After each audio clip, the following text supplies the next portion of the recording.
Welcome back to Snowpeak. Now as you enter, you'll find that Ashe is no longer here, and now that we have acquired the Reekfish scent in the last video, we'll be able to track the Beastman down that was hanging out near Zora's domain and collecting Reekfish. You want to transform into a wolf if you haven't already, and use your senses to see the scent. You want to follow it across the platforms, and be careful not to fall into the water. I know it looks solid, but let me assure you, it's very liquid and very cold. It'll freeze you if you touch it. Once you get it to the land on the other side, you want to continue following the scent, and avoid sinking into the deep snow and eventually getting lost. So if you follow the Reekfish scent, you should be just fine. Along the way, you'll encounter a new enemy here that's been seen in previous Zelda titles called White Wolfos. These vicious, cold, acclimated hounds will chase after you and pounce. Rawr! They can be pretty annoying, but confrontation can be easily avoided by simply running past them. Once you make it past the two cliffs with rock faces that are really close together, you want to look off to your right, and if it's night, you'll find a Poe. You want to defeat it like all the others you've done thus far, and collect Poe Soul number 42. Next, you want to continue heading up the mountain, and once you get to the spot where the scent trail goes straight up the cliff, you want to head off to the side where you'll find a ramp that leads up there, so you'll be able to continue following the scent. Now before we follow it, however, you want to turn around and go the opposite direction, following the wall. You'll eventually come to a lone tree with a Poe that is out here only at night. You want to kill it and collect Poe Soul number 43. Now you'll also notice while you're using your senses that there is a dark speckly spot that is right next to the tree that leads to an underground cavern. Unfortunately, we will need an item from the upcoming dungeon in order to even access the goodies that are inside, so you just want to ignore it for now. We can't really do anything about it at the moment. I will actually not be returning to this particular hole in the ground, as it just contains a bunch of rupees, and I will be getting more rupees later on in other places. But keep that in mind, if you would like to snag that later on, this would be, you're totally capable of doing that, so do that if you like. So you want to head back to the ramp that is along the southern wall, and then continue scaling your way up. And now you'll see that this is where the scent trail is that we left off earlier. You want to climb up the ledges, and you'll come to a fork in the road. You want to head off to the north, which is to the left side if you're playing the Wii version. It'll be to the right if you're playing the GameCube version. Now the first tree you come to has a Poe Soul that is chilling out here, if you know what I mean. And so he's out here only at night, of course. You want to use your senses to see it, and then you want to show it the secret handshake to do it in. That's what you get for not knowing the secret handshake, man. After collecting Poe Soul number 44, you want to head back to the fork in the road and then circle around to continue following the scent. This will eventually lead to a new area here that has a new enemy called an Ice Keese. This frosty variety of the bats that we've encountered thus far will freeze you on contact. You want to defeat them quickly, and they can be pretty dangerous. If they freeze you, then you'll steadily lose health as you're frozen. So they're actually pretty easy to defeat in your wolf form. They're a little bit more awkward in your Hylian form, although you do have range weapons in that case.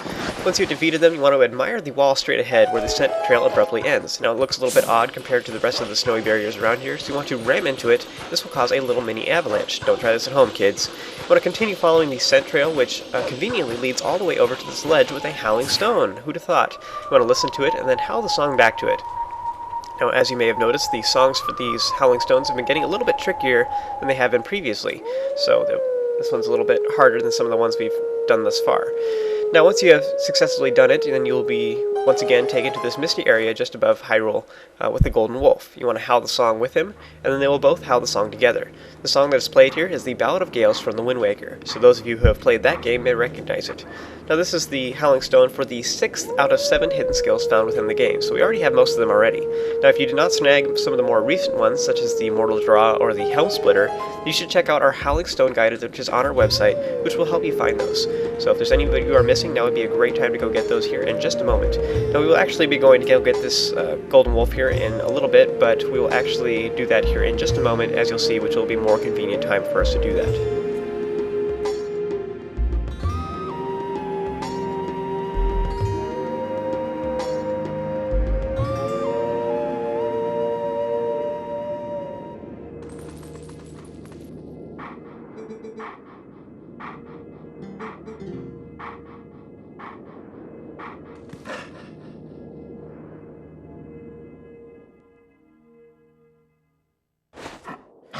Once you pop up back on Snowpeak, you will see the Golden Wolf has marked your map and that he's actually in Kakariko Village, so that's pretty convenient, and we will head over there here in just a moment to go grab that. But there's one more thing we want to do real quick, so you want to continue following the scent trail, which leads over to this hole in the side of the wall. You want to use your senses to see these speckles that are there against the side of the wall. You want to dig into this hidden cavern. Now I suggest that once you get in here, you transform into your Hylian form and then get your bow ready. Now there are several ice keys up ahead, so I recommend you shoot them from afar rather than risking getting close to them, because these ones are up pretty high, and so they can come down and like smack you and stuff, so it's pretty annoying. There are also some giant ice blocks here that will freeze you if you touch them, so you want to ignore them for now. We can't do anything about them. You want to climb the ladder up ahead, and once you get up to the top, you want to go ahead and smack the ice keys that are hanging from the ceiling. These particular ones will start flying around and stuff once you get close, but they start off just hanging out on the ceiling, so I recommend you kill them both, and then you'll be able to continue on without having to worry about them coming after you. Having several ice keys surrounding you is kind of a pain because they'll, you'll be facing one direction, then one will come up behind you and such, and so they're just pretty deadly. These ones aren't that bad just because there's only a couple of them, but it will be pretty annoying later on, for example, in the Cave of Ordeals where there's a bunch of them at once. So once you get to the far back area of this little cavern, then you'll see that there is actually one more Keese up at the top, and I think it actually starts coming down if you get up on top of this last platform, but so I stayed one step down so that I could kill it. Once you're at the very end and you've killed all the Keese, you want to start climbing up these odd looking rock things that are apparently climbable, and you can also claw shot to the ceiling as well, which I did there to save a little bit of time so I could just hop right down. Once you get to the top, you want to go ahead and go through the large door that has these giant handprints on it. My goodness, those are huge. And then back outside, you'll see there are several Keese off to your left. I actually suggest killing at least a few of them. Once you've killed as many as you feel comfortable with, you want to go ahead and head forward. If you leave all the Keese, there'll be a real big pain here in just a moment, as you'll see. As you go forward, you'll be surrounded by some of those Twilight barriers, and a portal will open above us, dropping down 3 Shadow Beasts. Now, I recommend taking out the ice Keese as soon as possible, since their freezing capabilities are very dangerous and very frustrating. Now, I recommend also using your wolf form, just because it's easier to run around on the snow. You move slower and stuff when you're in the snow, but when you're in your wolf form, you can dash around and stuff and be really quick. Now, the only thing I have to worry about for this is just that the Twilight barriers, notice that they're only up front, like up that leads onward in the area. There's the barriers that will block you from going forward. They do not stop you from falling off the ledge, so you'll notice there's barriers stopping you from going either direction, but they will not stop you from falling off the ledge. So you want to be really careful when you're fighting these guys, especially when using moves like Minda's charge attack, because Link will zip around really quickly and you may just fall off the ledge just like that, and then you'll have to start the area all over again. It's a big pain.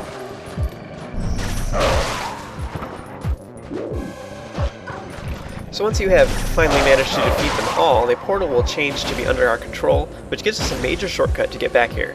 The screen will then move down to show us what we've been looking for, the Beastman.